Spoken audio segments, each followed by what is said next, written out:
Busted curb? Part 1. What happened? Let's find out. How can a 7-year-old curb look this bad? Come on, let's find out what caused this to happen.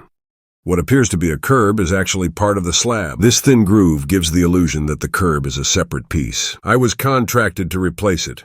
I'll be cutting it away from the slab along the groove with a circular saw and a 7-inch diamond blade. While using a high-powered fan to blow the dust away, I'm only cutting 2 inches deep.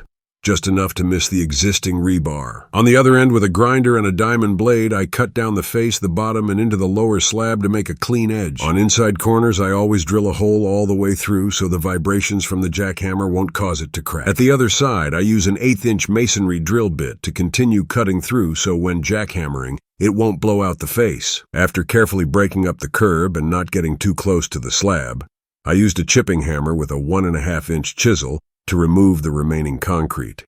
I chipped down to the end of the saw cut so I wouldn't blow out the bottom of the slab. The curb slab section was poured over the concrete below. That's okay if it were done properly. Obviously, that's not the case here.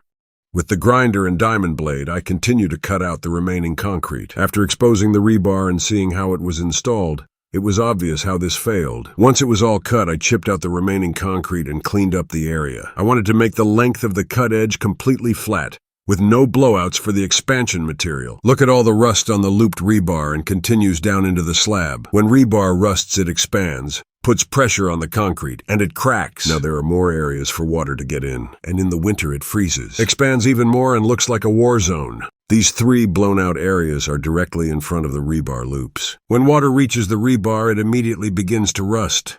This type of installation calls for coated or epoxy rebar. The coating is to prevent corrosion from the elements and used when 2 pores at different times are conjoined. It's standard procedure on bridges and highways, even when a bonding agent is applied. There's no guarantee water won't infiltrate along the seam, but at least with the coated rebar, it won't rust. I removed as much of the rust as possible with a wire brush. With my grinder and diamond blade, I lightly scuffed up the concrete where the curb is going, so the bonding agent will adhere properly. I coated all the existing rebar embedded in concrete and around the concrete penetration points with a rubberized waterproof caulk, at least 1.5 inches from any surrounding concrete or edge, to eliminate further rust. I even rounded off the cut edge on the concrete. This concludes part 1. Come back for part 2. It'll cover installing the formwork, setting rebar, protecting the area, mixing and pouring the concrete.